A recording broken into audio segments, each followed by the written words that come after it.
Hey guys, I'm Lauren, and I'm a real Spider-Man wearing a skirt. That's right, I can walk on walls and ceilings, and this is my innate ability. Just imagine a baby who has just started to crawl, but it does this not like ordinary babies, but contrary to the law of physics. Yep, you got it right. Already at the age of 6 or 7 months, I was quickly crawling onto walls and ceilings, driving my parents crazy by doing this. By the way, for my dad, who is a physicist and biologist, it was really mind-blowing. He had been studying gravitational force and human potential for many years, but suddenly his newborn daughter is tearing his thoughts and beliefs apart like a house of cards. What exactly is going on? Then my father assembled his top scientific colleagues, and together they began to investigate my phenomena. As a result, after several years of conducting research, they were able to determine that lymph-based bioglue is released by my feet and hands. And this happens only at those moments when I want this. In other words, when I was about to climb a wall or ceiling or any other vertical space, I gave a command to my body to release a special glue so as not to fall down. Well, what a smart and sophisticated system. In general, because of my superpowers, my parents and I shudder when thinking about my early childhood, because every now and then I climbed to different heights, sometimes got unstuck from them and fell down on purpose, or just made bad jumps. So during my first years of life, I had 5 fractures and 3 concussions. Inspectors from the police department came to our house to see why my parents weren't taking adequate care of me. But I welcomed them by sitting on the ceiling next to the chandelier, so there was no need to ask any more questions. And my mother was quite concerned that I would have head problems. So, Mother made me wear a protective helmet all the time for a while. In short, despite the fact that nearly no one believed in me, I was extremely fortunate that I did not go insane and lived to reach 14 years old. Fortunately, as I grew older, I was able to properly assess my talents and was less likely to indulge in self-destructive behavior. For example, when I went to school, I knew that if I tried to jump from one place on the ceiling to another, there was a 99% probability that I would not reach my destination. And if I got unstuck from the ceiling, then I would get a concussion. What a pity that I was not born with this knowledge. My head is so poor. I had to live through so many things before I began to understand at least something. In fact, as it turned out, my superpower can not only be a way to fool around, but also a source of income and a tool to achieve my goals. But I realized this only when I had enough experience and was self-aware. So by the end of first grade, it dawned on me that for my classmates, and in fact all of the students of our school, my ability was like real magic. And every moment when I appeared on stage, or more precisely on the wall, was a very interesting and important event for them. Furthermore, they were willing to pay money for this entertainment, just as they would for circus tickets. For example, from that point forward, I ceased not only delivering paid performances once a week, but also showcasing my ability at other times. This was vital to keep people who enjoy freebies at bay, but I must admit that it was not easy. When I was about to exit the school through the window or bypass the line to the canteen through the roof, I would stop myself. Oh, those habits. As it turned out, it was very difficult to get rid of them. By the time I got to 5th grade, I gave performances not only in my school, but also in the neighboring ones, and even began performing together with a group of illusionists. And this was a completely different level and completely different money. And once my ability even saved my life. On that day, I came home from school very tired, so I laid down to have a rest, and I didn't notice how I fell asleep. I woke up because I had a sore throat and couldn't breathe. I couldn't orient myself to the environment after opening my eyes, since all I saw in front of me were dense clouds of smoke. I fumbled my way to the front door, but it was locked, and there was no key inside. The key, I'm not sure where I put it. I completely forgot at that point that when we get home, we put the key in a specific holder just next to the door. And this custom dates back roughly 10 years. Stress and lack of visibility, on the other hand, perform their jobs. As a result, I was stranded in my own flat during the fire. Then I felt as if I was starting to suffocate and was going to pass out. As a result, I dashed to the window. I exited it I exited and descended through the building wall from the 11th floor to the earth. At that time, there were many gawkers outside. Most of them were filming me on their phones and shouting that it was probably the soul of a person who died during that fire that left the body. No one has called me that before.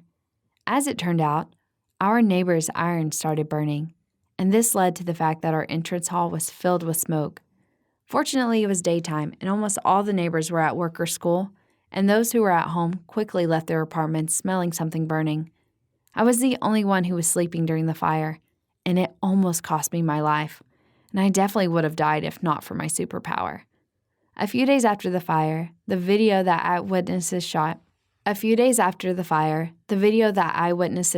when I was getting out of the window went viral and was spreading like a flash across social media. Many people were still saying that it was a soul that had left its body, but some actually realized that it was a human, and quite an extraordinary one.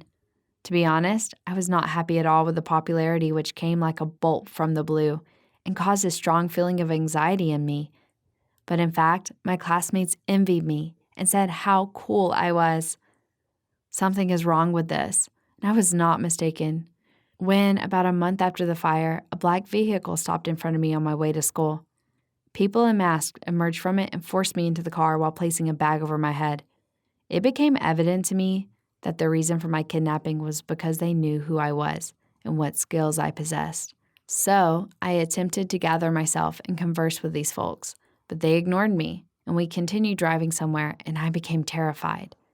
So I started yelling and yanked the bag off my shoulders. Then they gave me a neck injection, and I fell asleep. I felt completely distant from what was going on, and I didn't care what was happening to me. It was like a dream. But at the same time, it didn't look like that. Such a condition is really weird. After a while, the car stopped. I was pulled out of it and taken somewhere. I'm even glad that I was under the influence of sedatives, because otherwise I would have gone crazy while being taken to some unknown place for some unknown reason. When we finally reached our destination, the bag was removed from my head at last, and I looked around. It was some kind of gray concrete room with several men and women wearing formal dark clothes. They glanced at me with serious faces and for some reason kept silent. Then one woman asked how long I could sit on the ceiling and whether I could jump from one wall to another. After these questions, I was even happy because if they were interested in my abilities, then they needed me. And most likely they weren't going to kill me. And this is what I had feared the most. In short, for several hours, they'd been inquiring about my abilities and even asked me to demonstrate them, and then they finally explained why I was there. They were employees of the Special Secret State Security Department, and they really needed me to help in some matters. I agreed because since childhood, I dreamed of working in the police or becoming a secret agent. Has my dream come true here, and now under such weird circumstances? This is just incredible. Almost immediately, I began to perform various tasks and started helping in solving the most difficult and confusing cases. I climbed up to the 10-meter fence in order to look behind it and see what was going on there. While the crooks conducted their task, I was also forced to hang upside down on the ceiling in one horrible location for 12 hours. It was an extremely serious and risky work because criminals could raise their heads and notice me at any time. Furthermore, the temperature was so low there that I had a cold during my 12 hours there, resulting in 2 episodes of uncontrollable coughing. By some kind of miracle, I managed to restrain myself, but it cost me a lot and I nearly died of suffocation. Both times when the coughing fits were over, my temperature got really high and I started sweating. You know this happens after getting scared. And then my forehead began to sweat so much that I barely had time to wipe the drops of sweat off it. Meanwhile, right below me, criminals were transferring millions of dollars to each other in exchange for a huge amount of weapons. All in all, it even seemed to me that I was starting to get unstuck and was afraid to fall down right on top of them. But I coped with that task, and thanks to me, the gang was detained. By the way, this was an absolute record, and hanging upside down, despite the danger of my profession, I still love it very much and hope to become a qualified spy in the future and bring even greater benefit to my country. Would you like to be able to walk on walls and ceilings? Give your answers in the comments, and be sure to subscribe to our channel. And if you like my story, click on the thumbs up button right below this video.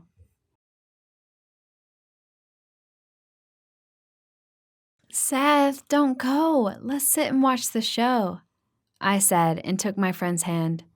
Sorry, but I already agreed to go on a date with Sarah. He replied, kissed me on the cheek, and left. As soon as the door closed behind him, I sat down on the floor and burst into tears from the pain that squeezed my heart like a vice. I threw my phone against the wall. It had all the messages I'd ever sent to Seth and Sarah, my best friends. I was determined to get rid of them from my life. The phone, of course, had broken and would no longer switch on. I'm not sure why, but I tried to put it back together, despite recognizing how idiotic I was. But in the end, it was ineffective. I simply threw it away. There is no need to be concerned. I had a spare. Then I took out a book and began reading it, but I was unable to focus. I slammed the door behind me, sat down in my bed, and gazed at the ceiling aimlessly. In my head, I had a lot of various ideas.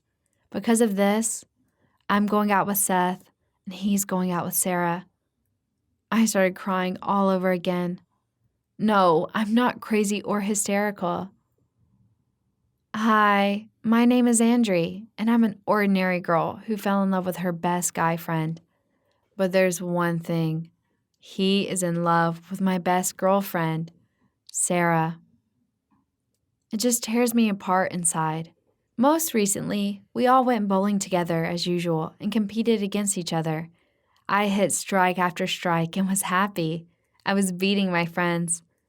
But then I noticed how strangely they were acting around each other, and it made me worried. I've been friends with Sarah and Seth since the age of 5, and they didn't always get along. These two constantly fought, pranked each other with embarrassing pictures of each other, and sent them to everyone. It was unbearable because I couldn't talk to them at the same time. I had to hang out with my friends separately, and it was annoying. I treasured my friendship with both of them and tried to get them to get along one more time, and I did it when we went bowling. The rivalry and excitement of the game helped them become friends, but I had no idea where it would lead. At some point, Seth and Sarah stopped calling me to hang out. Instead, the two of them went to the movies and went bowling. On Instagram, I looked at the photographs. I became enraged and upset because I couldn't understand why they were ignoring me. Did I offend them in any way? Everything, however, turned out to be far worse. They began dating and informed me of their relationship. While riding the Ferris wheel, my pals kissed. After that, I wanted to cry and get off the trip as quickly as possible, all because I've secretly loved Seth since I was 13. I managed to keep my emotions in check, but at home, I sat and burnt our shared images, threw away all of the souvenirs they had given me with a sigh, and I declared that I would no longer communicate with them. But just a couple of hours, I was already kicking myself for being so dumb. 2 of my close friends were happy, and instead of being happy for them, I acted like a hysterical idiot. Then I decided to buy a cake and congratulate them. Seth and Sarah were happy, but in my heart, I wanted to throw the cake in Sarah's face, and my life after that changed for the worse. My best friends were passionate about each other, and they completely forgot about me next to them. I always felt like a third wheel. After they invited me to hang out but didn't pay attention to me, I became so enraged with them that I blocked both of them. They kissed and cooed at each other all the time, leaving me behind. They didn't even notice when I purposely turned around and returned home. I was in such a bad mood that I didn't speak to them for a few days. Finally, Seth approached me and inquired about what had occurred. I screamed at him, called him a moron, and shoved him away. Seth tried to catch up with me and find out what had happened, but instead of talking it out with him, I advised him to go hang out with his beloved Sarah. Neither of them understood what was going on, and I stayed shut up in my room for a whole week, remembering the times when Seth and I were close. For example, when I accidentally broke my leg, he came to me every day and brought me candy. We also had a tradition of going out of town every Friday, having an evening picnic and watching the sunset. Then we would stargaze while listening to our favorite songs. But since he started dating Sarah, I've lost everything, my friends and my hope for love. What if not all was lost? After all, I could try to get Seth to fall in love with me, and then everything would be back to normal. He would be mine and spend all of his time with me.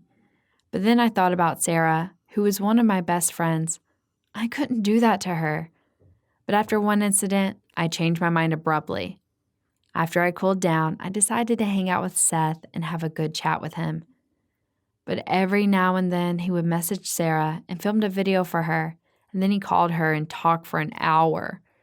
As a result, Seth informed me that Sarah had prepared a surprise for him, and I found myself in the middle of the street, sprinting over to her. As fate would have it, it began to rain. I understood right then and there that I needed to move swiftly because Sarah didn't know him well. She inquired as to what I might be able to gift him for his birthday. I mentioned that Seth enjoys Game of Thrones and would like some sort of merchandise. Of course, I was lying because I knew how much he despised the show. As a result of this, his special day had been destroyed. He got into an argument with Sarah after she handed him a Daenerys shirt.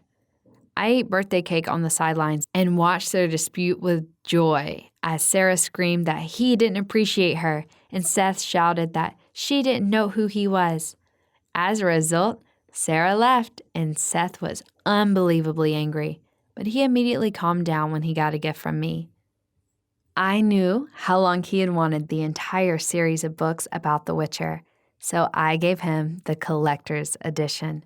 My friend was so happy that he kissed me on the cheek, and I almost melted.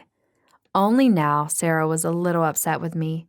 I pretended to be an idiot and said that I accidentally mixed up the shows. My friend believed me and asked me how to apologize to him. I offered to buy 2 tickets to the aquarium, and Sarah believed me again. Their date turned into a real nightmare. Seth believed that animals should be in their natural habitat, and Sarah believed that they were given excellent care in the aquarium. They argued even more and broke up. For the first time, I was so happy. Naturally, I spent more time with Seth and consoled him. "She doesn't suit you. You're completely different," I repeated, and he seemed to agree with me. I hugged him and constantly said how cool he was and that he was worthy of a person who would always understand him. After then, something unexpected happened. Seth kissed me unexpectedly, and I nearly passed out from the rush of emotions. However, he was evidently terrified by what he did and fled, and I couldn't move because I was so shocked. The kiss made my lips boil, but it happened before I had a chance to rejoice. Seth usually sent me a barrage of regretful messages after my friends and I did something stupid that he wrote about, and I nearly broke my phone on the floor. I still had to exert pressure on him in order to persuade him into dating me. However, after a couple of days, he and Sarah made up, and again went to school holding hands and hugging. Seth tried not to look at me, and Sarah constantly said that she was happy with him no matter what. Then I decided to act through Sarah. I said, "I saw Seth kissing another girl." Since Sarah and I had a good relationship, she believed me at first, and she cried on my shoulder for a long time. Then together we wrote angry messages to him on her behalf, and then I convinced her that he was a moron. They broke up again, but this time, Seth didn't come to me.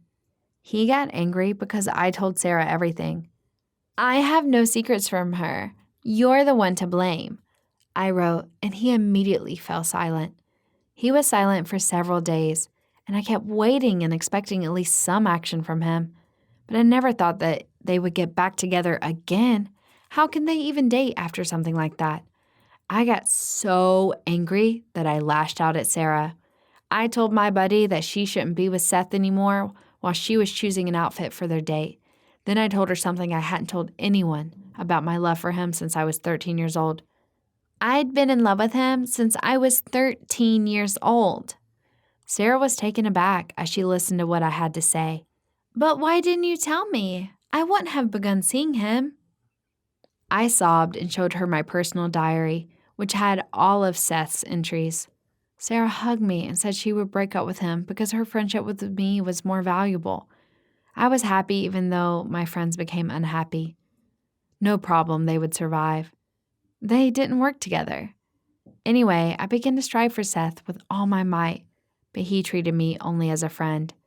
I saw that he couldn't move away from his past relationship. Then I told Seth that he needed to switch to another girl quickly to forget about Sarah.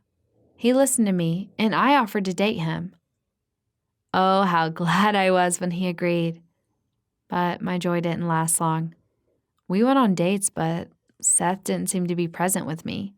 He suffered, and I suffered because of him. He didn't really want to kiss me or spend time together.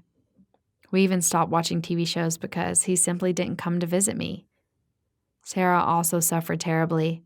I realized this when she once again dyed her hair and started on a strict diet, and then she wanted to transfer to another school because she couldn't handle seeing us together. Now this was too much. I felt bad because my friends were suffering. My relationship with Seth didn't develop because he didn't love me, but he saw me as a close friend. Then I decided to let him go so he would smile more and be happy, even if it wasn't with me. I decided to talk to them and explain myself. I talked about my experiences, that I felt abandoned and unnecessary. I apologized to Sarah for setting her up several times, and to Seth for causing him so much pain. My buddies were furious with me and didn't speak to me at school for several weeks. I watched them spending time together and desperately wanted to contact them, but I couldn't. Later, they approached me and stated they had forgiven me. Everything worked out perfectly for us. My friends did not disappoint me, and we made an effort to spend as much time together as possible. Even though it was difficult, I accepted the fact that they loved each other and let go of my feelings for Seth. Would you take your best friend's boyfriend? Leave your thoughts in the comments section, and please like and share the video with your friends.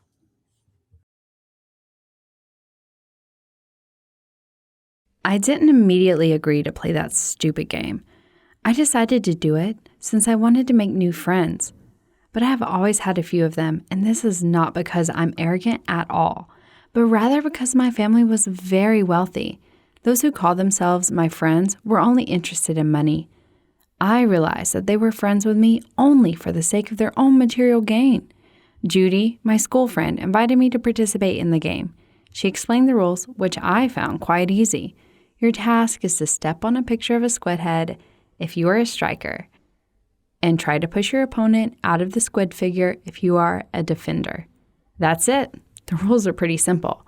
We agreed that the loser would fulfill the winner's wish. Frankly, at that point, I didn't know what Judy was up to. Hey guys, I'm Christy, and I lost the squid game. I was given the role of an attacker while she was a defender. My strategy was simple. I was supposed to get to the head as quickly as possible and stamp my foot. I rushed towards Judy, but she managed to intercept me and push me out of the borders. I fell down and landed right on my butt. Guys around started making fun of my clumsiness. Well, it is what it is. I stood up and dusted myself off at that moment. The winner came up to me, Christy. Now you owe me a wish. Okay, tell me what I should do. My friend decided not to say it out loud. She preferred to whisper her wish in my ear. What? I'll never do this in my life. That's my wish. So make another one. Nope. We have an agreement, and you must fulfill it. No, never. Then Dave joined our conversation. We were quite good friends with him. Probably this was because he was also from a wealthy family, and he knew how difficult it is to find people who are interested in you, and not just your money. Christy, rules are rules. You have to fulfill the wish, no matter how violent it might be. Why is it that soldiers in uniforms enforce the rules and severely punish those who break them? I couldn't believe my ears. My friends, in all seriousness, were trying to scare me with some kind of game for children. What the hell? It's just a silly children's game. Yes, it's a game with very strict rules. Last week, I refused to fulfill the wish. So Dave looked around and continued talking with such a serious face as if he was telling about the biggest tragedy in his life. Soldiers started chasing me. They broke into my house. The guy fell silent as if he was afraid that the memories would become reality again. If he told out loud about them, Judy decided to finish the story for him. And they chased him until Dave fulfilled Steve's wish and licked his sneakers. I wince. Ugh, trust me. Dave, Judy came up with something even more disgusting, and I'm not going to do it. Okay, then wait for the guest in the mask. Judy burst with laughter and went away from the area, leaving David to watch her go. I was doing this with a mixture of surprise and anger. I couldn't understand if she said all this, being serious, or she was just angry because of the fact that I refused to do what she wanted, and Dave was totally upset. Dave didn't answer. Sweat stood out on his forehead because of the anxiousness. It was time to go home, as it was already getting dark outside. It was strange, but when I came home from a walk, no one was at home. I came up to the table and found a note from my parents among the mailing envelopes. Mom and Dad told me that they urgently needed to leave for the weekend and that I should behave well. It was so urgent that they couldn't even call me? Something's wrong here. I decided to call them myself. However, the melodic phone beeps made me understand that my parents were out of reach. Not finding anything suspicious in this, I decided to dial them a little while later when the phone signal was restored. I continued to sort through the envelopes that were scattered on the table. I found one of them. Very strange. This was just a white envelope with no information on it. For whom was it? Where was it supposed to be sent? That was weird. When I opened the mysterious envelope, and I froze. Inside, there was a small piece of paper on which 3 figures, a circle, a triangle, and a square were depicted at that moment.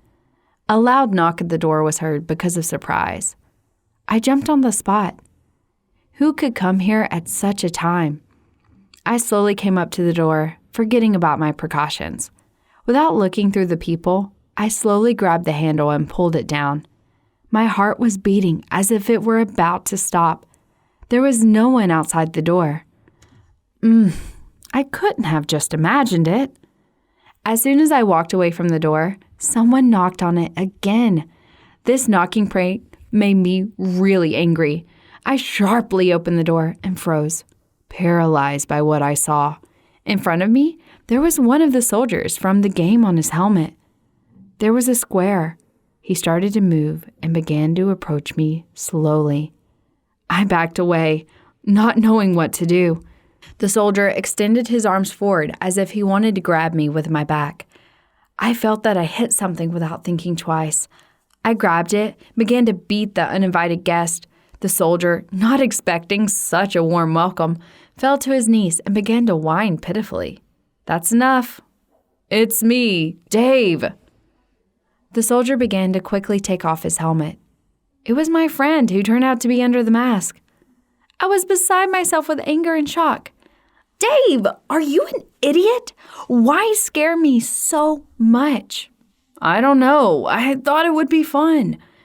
Where did you even get this helmet? What's up with you? It's a trend. You can buy it anywhere. That's a stupid prank. You scared me. Dave rubbed his bruised forehead and shrugged, but I think it's cool. Are you ready? We're going to go take a walk in the park. Have you forgotten? Oh, yeah, that's right. Okay, let's go. Just give me a couple minutes to get ready. I completely forgot that we had agreed to take a walk with him this evening. I put on my jacket, and then Dave and I left the house, trying to forget all the strange things of that day. We were walking in the park, chatting, enjoying nature, and all this, until the moment when Dave began to change the subject again, shifting to our relationship. The walk stopped bringing me pleasure. I felt an unbearable desire to go home. I liked Dave, but he was rushing things. Even now, he closed his eyes, bent down to me, and thrust out his lips. trying to kiss me. I quickly dodged his kiss and started walking faster. "Dave, it's getting late. I think I'll go." "Oh, of course. Let me walk you home." "Thanks, but I would like to walk alone." "Okay, sorry again." "It's okay." It was time to end this conversation before it got too far. I didn't want to quarrel with my friend and explain for the 101st time that I was not ready to date him yet. I watched Dave walking away, and even from his gait, I understood how anxious he was. I went home along the cold and dark street. At some point, I even regretted that I hadn't allowed Dave to walk me home. I had to move faster in order to quickly get home where it was always light, warm, as well as cozy, and most importantly, safe to calm down. I began to imagine how I would make strong, hot tea when I got home. "Christy?" A voice behind my back made me stop suddenly and turn around. In the middle of a street, dimly lit by a dim lantern, there stood a soldier in a pink uniform, and it was easy to see. A triangle on his helmet. A rifle was hanging on his shoulder. I frowned. Apparently, Dave thinks that the joke repeated twice is twice as funny. "Dave, stop fooling around." The soldier moved towards me and grabbed the handle of his weapon. "Dave!" That's when I got really scared. I suddenly darted off and ran down the street as quickly as ever before. I was running down the street and screaming as loudly as I could, but on the street there was no one else except the stranger and I. I ran across the whole block and turned around. He was still chasing me. I began to choke. There was not enough air and I was running out of energy. I can run across a couple more blocks, and what's next? I stopped, and while looking back, I realized that there was no one chasing me anymore. What was that?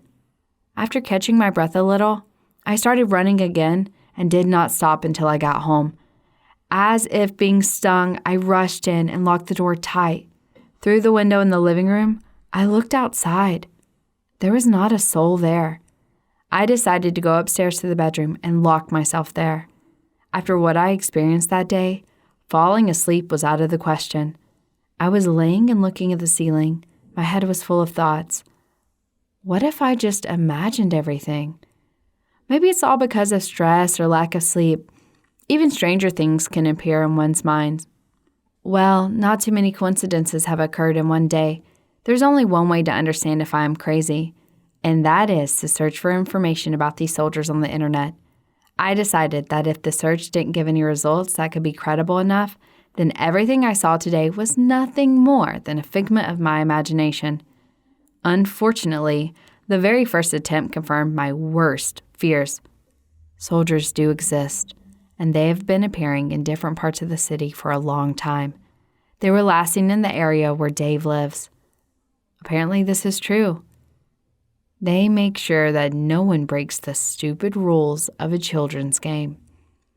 This means that for them to leave me alone, I have to fulfill Judy's wish. I was staring at the monitor for a long time, seeing nothing.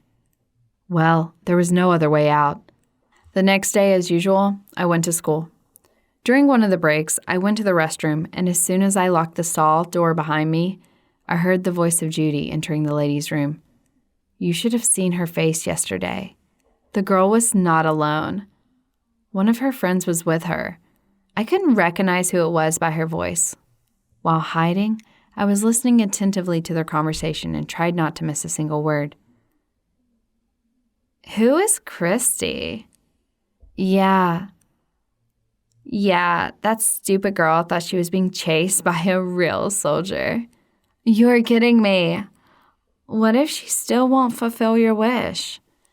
In this case, I've prepared another surprise for her. Judy and her friend laughed out loud and soon left the restroom. That's why I managed to leave my hideout. I can't believe Judy pranked me, so it was she who made me run along the streets the whole night. I was so angry. I could hardly restrain the desire to find a friend at school and punch her as hard as I could. But instead, I decided to catch her red-handed and take a couple of photos in a soldier's uniform. Should I post them on her social media? It will be really fun. I came home late again. It got dark outside long ago, so Dave invited me to a cafe once more on the way home. I was coming up with a plan for taking revenge on Judy and hardly noticed that there was a dim light in the windows. I stopped in disbelief. Indeed, dim light rushed from one corner of the room to another. This was a flashlight. I got closer to the window and carefully peered inside. 3 soldiers wearing pink uniforms were looking for something in my living room. One of them had a helmet with a square. The other one had a circle drawn on his helmet, while the third one had a triangle. I think I recognized the third one. It was definitely Judy. It looked like they were preparing the prank which she had spoken about when I accidentally overheard their talk. But this breaking into someone's house without asking for permission, as well as rummaging through personal belongings, was too much, even for her. Having completely lost my composure, I burst into the house and quickly turned on the light. The soldiers froze, rooted to the spot, and Judy and her friends definitely didn't expect to see me. I started shouting at them, making it clear that it wasn't easy to scare me. I know it's you, Judy. Get out of here, or I'll call the police. But Judy and her friends, for some reason, were not afraid of my threats at all. Instead, Square grabbed my arm. He squeezed it so hard that tears started flowing from my eyes. How did this girl end up here? You said the house was empty. I said there were no adults in the house. I knew nothing about the girl. Calm down. Just tie her up and put a gag in her mouth.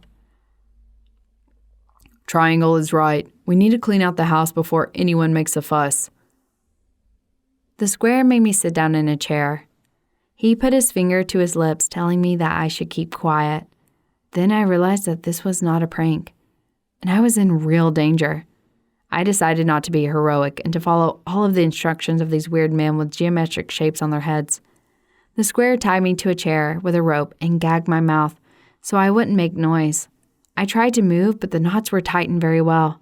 I just had to watch the soldiers ransack my house.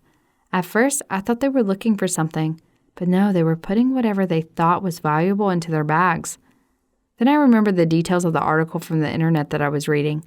It said that a gang disguised as soldiers was cleaning out people's houses. By the way, the last time they robbed Dave's house, which meant he was licking Steve's sneakers in vain. In fact, I didn't find it funny at all and had to do something. None of these cosplayers were armed. And this was definitely good news for me. I tried to reach the tabletop with my foot while no one was watching on the back side, almost at the very edge of the tabletop. My dad recently installed an alarm button. If you press it, all the cops in the area will arrive. I stretched my leg and almost reached the button, but Circle paid attention to me. What are you doing here? He started suspecting something and was already walking towards me at that moment. I had nothing else to lose with my feet. I pushed the chair closer to the table. Circle was already running up to me. Hey, you wait a second. Before Circle pushes me, I found the button by groping and pressed it. I fell down on the floor along with the chair. One of the criminals looked under the table. I bet he turned gray under his helmet. When he saw the button, the girl called the cops. Let's get out of here. Triangle grabbed the bags with my stolen belongings, and they all simultaneously ran towards the door. Perhaps the car was waiting for them somewhere nearby, but they did not manage to get far. The police intercepted them on the street. Actually, I did not see this myself, since I was still lying on the floor tied to a chair. However, I heard the screeching noises of wheels and how the officer ordered the criminals to immediately lie down on the floor through a loudspeaker. After a couple of seconds, I heard footsteps. It was one of the officers. He cut the rope and helped me stand up. The policeman asked if everything was all right with me and took me to the car where his colleagues were already waiting for us. Was it you who called us? Yes, with the help of an alarm button. You're brave. Yeah. We've been hunting this gang for months now. Fancy that, Johnson. We owe this girl. She's great. Yes, you will wake up famous tomorrow. And so what happened when I came to school? Everybody already knew about my feat. All the newspapers and channels were talking only about me and my adventure all day long.